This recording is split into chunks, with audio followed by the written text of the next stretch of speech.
Vamos abrir nossas Bíblias. Vou ler um texto um pouco longo, mas importante. João capítulo 12.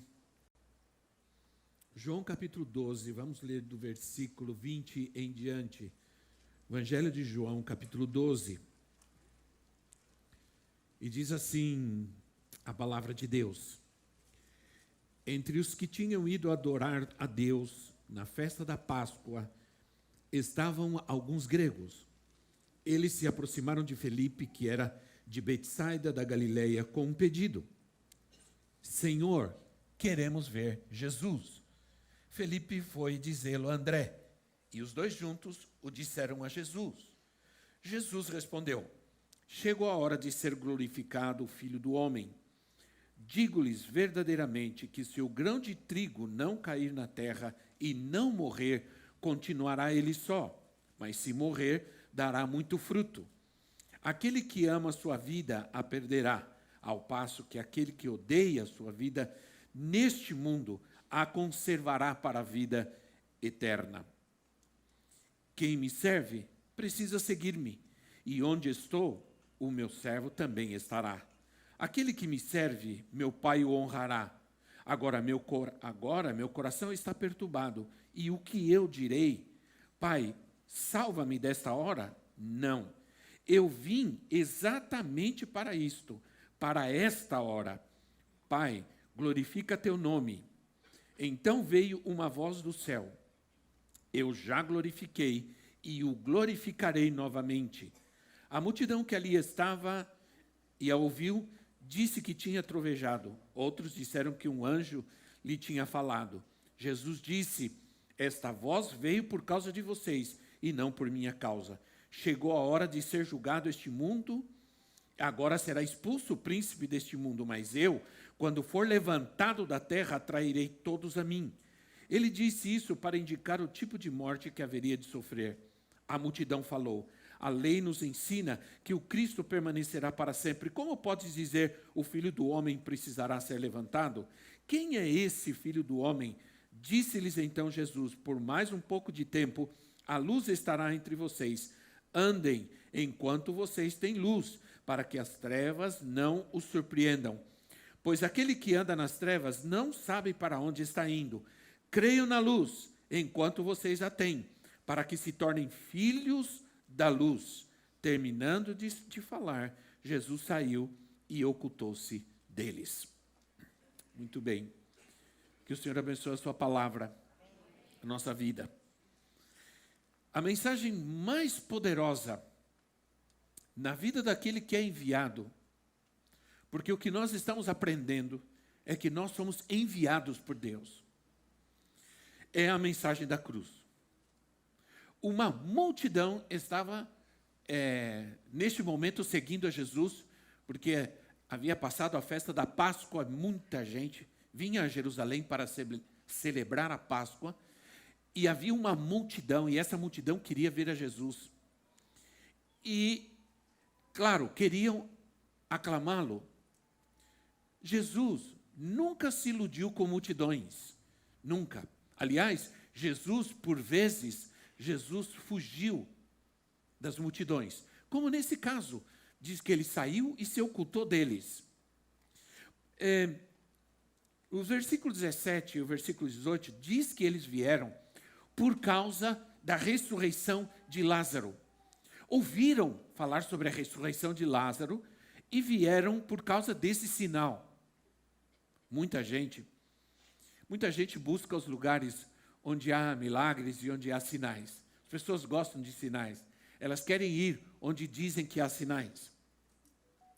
Se fosse conosco nos dias de hoje, talvez, a gente aproveitaria esse momento e, quem sabe, a gente entenderia que era um momento de fama. Não, chegou a nossa hora, vamos aproveitar esse momento, vamos expandir a igreja, vamos comprar um canal de televisão, qualquer coisa assim. Mas Jesus nunca agiu assim. Pelo contrário, ele começou a surpreender aquela multidão com a seguinte mensagem. Em primeiro lugar, o grão de trigo tem que morrer. E ele se referia a ele. No versículo 24, quando ele diz, digo-lhes verdadeiramente, que se o grão de trigo não morrer, não cair na terra e não morrer, continuará ele só. Mas se morrer, dará muito, muito fruto.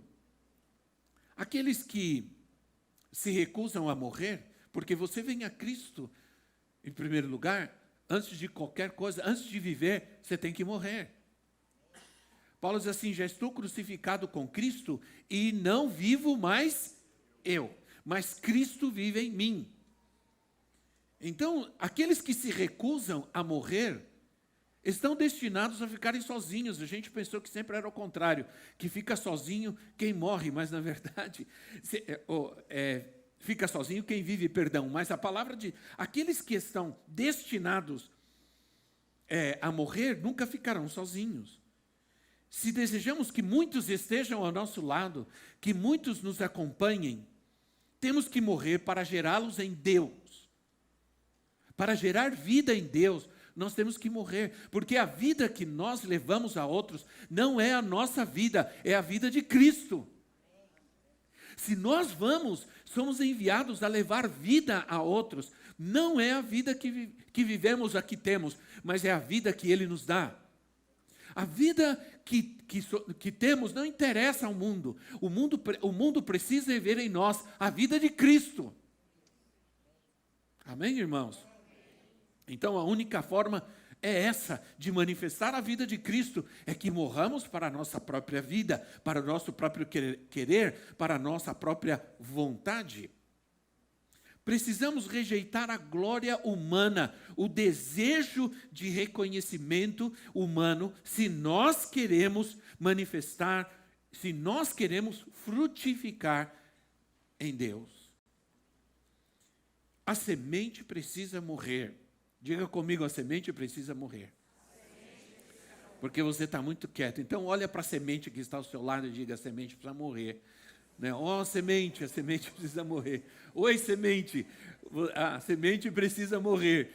Então, Jesus disse, quem quiser amar a sua vida, quem quiser ter a sua vida, quem quiser viver a sua vida, vai perdê-la. Amar aqui significa autopreservação. Essa preocupação que Mateus capítulo 6 diz, essa preocupação desmedida pela minha preservação, para cuidar da minha vida, dedicar a minha vida, sem pensar em outra coisa. Todo cristão, nesse tempo que vivemos, que quiser preservar, se preocupar com preservar sua vida da perseguição, da humilhação, da injúria, das acusações da sociedade que certamente virão sobre nós, vai perder de viver a vida de Cristo. Se queremos viver a vida do nosso jeito, não podemos viver a vida do jeito de Cristo. Se nós vamos ser atacados porque vivemos a vida de Cristo. Nunca vamos ser atacados por ninguém vivendo nossa vida, porque nossa vida parece com a vida de todos. Nós vamos ser atacados quando a gente começar a viver a vida de Cristo. Aí sim, o mundo vai nos rejeitar. Agora, ouça essa primeira palavra de Deus para nós. Quando nós oramos e jejuamos para gerar uma vida para Cristo, somos uma semente que está morrendo na terra. Porque estamos trabalhando para gerar uma vida, para produzir fruto. E é isso que ele diz no versículo 32. Mas eu, quando for levantado da terra, atrairei todos a mim. Jesus fala sobre a sua morte na cruz, e ele fala sobre a sua ressurreição. A sua vida precisava ser liberada para gerar filhos para Deus. Na sua ressurreição, eles seriam atraídos para Ele. Isso acontece conosco. A mesma coisa acontece conosco no batismo. No batismo, nós morremos, na simbologia do batismo, no testemunho do batismo, nós morremos e ressuscitamos. E por que morremos e ressuscitamos? Para atrair muitas vidas para Cristo. Porque essa passa a ser a nossa missão e passa a ser o nosso propósito como cristãos. A nossa missão passa pela cruz. A mesma coisa, nos levantamos para viver, porque a simbologia do batismo diz: eu morro para mim mesmo, eu morro para a minha vida velha, antiga, para a minha carne, e me levanto para viver a vida de Cristo. E quando eu me levanto para viver a vida de Cristo, eu tenho a missão de atrair outros para Cristo, através da vida de Cristo que está em mim. Quem não morre para o mundo, não atrai ninguém para Jesus. Vou repetir: quem não morre para o mundo, não atrai ninguém para Jesus. Só vou atrair alguém quando eu morrer para este mundo. Vou atrair vidas para Jesus. O que significa ser levantado? O próprio Senhor fala sobre isso lá em João 3, 14 e 15. João 3, 14 e 15, isso é extremamente profético. Ele diz assim: da mesma forma como Moisés levantou a serpente no deserto, assim também é necessário que o Filho do Homem seja levantado, para que todo que nele crer tenha a vida eterna. Ser levantado significa ir para a cruz. Isso significa, é isso que representou aquela serpente que foi levantada num poste por Moisés. E todos aqueles que olhavam para aquela serpente eram curados, diz a Bíblia, da picada, assim se diz, da serpente. Da picada da serpente, eram curados do veneno da serpente, que representa o pecado. Moisés levantou aquela serpente num poste, todos que olhavam para ela eram curados. Isso representa o veneno da serpente, que é o pecado. O homem sendo curado do veneno do pecado na sua vida, olhando para a cruz. Por isso nós precisamos da cruz.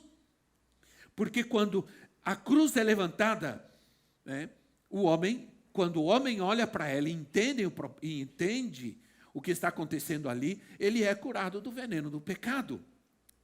Mas Jesus nos mostra que quando nós tomamos a nossa cruz, e Jesus não apenas morreu na cruz, foi para a cruz, mas ele diz que nós devemos tomar a nossa cruz. Se você quiser me seguir, você deve tomar a sua própria cruz. Isso é, também você precisa se levantar, tomar a sua cruz. E quando você toma a sua cruz, você também atrai pessoas para Cristo. Isso é uma revelação para nós, amém? A multiplicação vem pela cruz. Tomar a cruz significa obediência, significa fidelidade, significa seguir a Cristo. Né? Seguir realmente ao Senhor. Ser levantado significa isso. Significa mostrar que quando tomamos a nossa cruz, nós atraímos pessoas para perto de nós. Alguém veio essa semana e me disse: apóstolo, você orou por nós domingo e disse que a gente deveria esperar que Deus vai colocar pessoas em nosso caminho, para que vai nos procurar, para a gente falar de Jesus, para a gente orar por elas. E ela disse: já essa semana 2 pessoas me ligou pedindo minha ajuda do nada, pedindo: ore por mim, me ajude. Entende?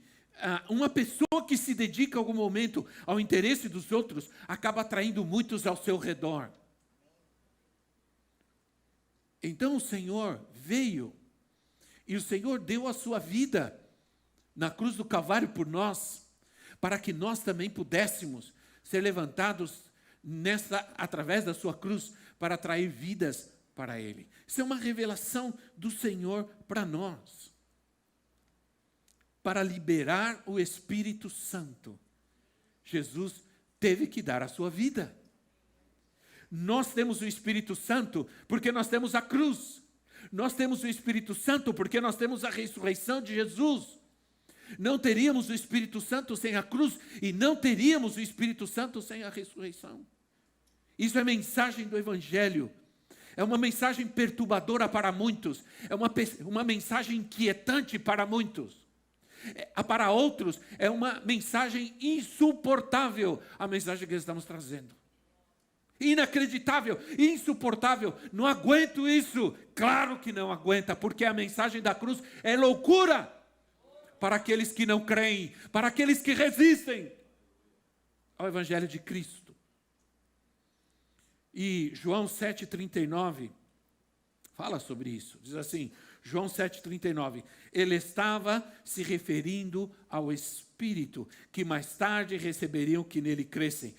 Até então, o Espírito ainda não tinha sido dado, pois Jesus ainda não fora glorificado.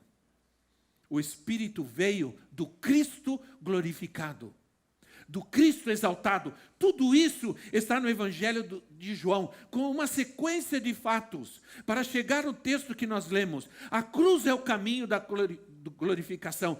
Todo crente precisa entender que antes do trono tem a cruz. Antes da coroa de glória, tem a coroa de espinhos. As pegadas que Jesus deixou são as mesmas que devemos seguir. Quando Jesus disse, aquele que quiser ser meu discípulo, tome a sua cruz, negue-se a si mesmo e siga-me. E se você segue a Jesus, você vai passar por onde? Por onde você vai passar? Pela cruz. Quem quer seguir a Jesus, vai passar pela cruz. E quando a gente diz isso ao crente, ele tem que se alegrar, porque ele sabe o que significa passar pela cruz. Significa passar pela glória de Deus, por um lugar de morte, mas um lugar de vida, vida nova, de transformação, de cura, de libertação, de salvação. Olha, as pegadas que Jesus nos deixou são as mesmas que devemos seguir. Muita gente vai seguir-nos quando nós seguirmos as pegadas de Cristo. O apóstolo Paulo disse assim, sejam meus imitadores como eu sou de Cristo. Sigam-me, porque eu sigo a Cristo. Se vocês me seguirem, eu vou para onde Cristo vai. Aleluia. Agora a cruz gera vida. As pessoas estão buscando vida, sim ou não? As pessoas estão buscando vida. Nos últimos tempos, nós vivemos muito com morte. Infelizmente, nós convivemos muito com a morte nesses últimos tempos. Mas as pessoas estão querendo ir onde está fluindo vida. Se há vidas em nós, se há vida em nossos cultos, se há vida em nossas famílias, as pessoas querem estar aí. Sim ou não, irmãos? Se há alegria, se há vida na nossa adoração, nosso serviço a Deus. Há um outro texto um pouco longo também, mas o Senhor está falando conosco através da sua palavra. Vamos ler 2 de Coríntios, capítulo 7. 2 de Coríntios, não é capítulo 7. Não anotei o capítulo aqui. 2 de Coríntios, se eu não me engano, capítulo 2, do 7 a 14. Diz assim, mas temos esse tesouro em vasos de barro, para mostrar que este poder, que tudo excede, provém de Deus e não de nós. De todos os lados somos pressionados, mas não desanimados. Ficamos perplexos, mas não desesperados. Somos perseguidos, mas não abandonados. Abatidos, mas não destruídos. Trazemos sempre em nosso corpo o morrer de Jesus, para que a vida de Jesus também seja revelada em nosso corpo. Pois nós, que estamos vivos, somos sempre entregues à morte por amor a Jesus, para que a sua vida também se manifeste em nosso corpo mortal. De modo que em nós atua a morte, mas em vocês a vida. Está escrito, cri, por isso falei. Com esse mesmo espírito de fé, nós também cremos e por isso falamos. Porque sabemos que aquele que ressuscitou ao Senhor Jesus dentre os mortos, também nos ressuscitará com Jesus e nos apresentará com vocês. Aqui Paulo deixa claro que em nós opera a morte, para que em outros opere a vida. Se precisamos renunciar parte de muitas coisas que temos e que somos para poder ganhar a outros, é o que nós precisamos fazer para que o nosso testemunho tenha valor para as pessoas. Não podemos viver como um mundo para poder ganhar o mundo. Nós temos que morrer para o mundo, para gerar vida àqueles que estão ao nosso redor. Sim, irmãos, sim ou não, irmãos? Como podemos ganhar o mundo se nos comportamos como eles? Se vivemos, se queremos viver como o mundo para ganhar o mundo, isso demonstra que ainda estamos vivos e não morremos para gerar a vida de Cristo que o mundo precisa ver em nós. É muito profundo isso, é muito forte isso, sim ou não? Não é aquela coisa de que mistério, não é, está na Bíblia, né? Não é nenhum mistério, está na Bíblia, é palavra de Deus. Não é nenhum mistério de ninguém, não é uma palavra e nenhuma ideologia que nós estamos falando aqui. É Bíblia, é palavra de Deus. É vida de Cristo. Então aqui Paulo deixa claro, em nós opera a morte, para que vocês operem a vida. Nós fomos alcançados, muitos de nós que estamos aqui, fomos alcançados por vidas que morreram para si mesmo e para o mundo. A glória só é concedida para aqueles que sofrem com Cristo, para aqueles que sofrem juntamente com Cristo. As promessas são feitas para aqueles que perseveram, como nosso Senhor. Foi assim com Jesus, assim será conosco. Amém, irmãos? Porque seguimos os passos do Mestre. Então, está escrito, crie. Por isso falei, não estamos falando de coisas que, nós não somos gentes militantes, com a cabeça feita, gente doutrinada por ideias e filosofias, não. Nós somos ensinados pela palavra de Deus. Nós cremos, por isso nós falamos. É vida, é fé. Nós cremos na palavra de Deus. Nós cremos que há uma vida nova em Cristo para se viver. Por isso nós falamos. Por isso nós cantamos. Por isso nós cantamos. Porque nós falamos daquilo que cremos. Estamos aqui cantando, falando aquilo que nós temos que viver. Essa é a nossa confissão. Os sofrimentos podem afetar o nosso corpo, mas nunca destruirão nossa alma. Né, irmãos? A ideia de que um cristão, e isso nós sofremos muito tempo, nós sofremos por causa disso. A ideia de que um cristão não pode. Você não pode isso, não pode aquilo. Você é crente, vai na igreja, você não pode. Há uma grande diferença entre não poder e não precisar e não querer. E não ter necessidade. Que não seja de viver a vida de Cristo em nós. Sim ou não? Com isso, eu vou terminando.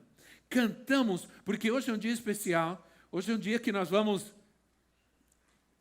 Daqui a pouco nós vamos todo mundo para casa com as nossas mães, né? Aqueles que ainda as têm, e vão aproveitar esse dia. Nunca vão destruir a nossa alma, os sofrimentos, as lutas, porque é isso que nos faz ir. É para isso que somos enviados. Nós somos enviados para falar do que nós cremos. Você está nesse mundo para falar, para cantar, para viver o que você crê, a fé que você tem. A vida que Ele te deu é a vida que muitos estão ao seu redor estão precisando, estão necessitando. Não importa, irmãos, o que vivemos quando nós falamos o que cremos.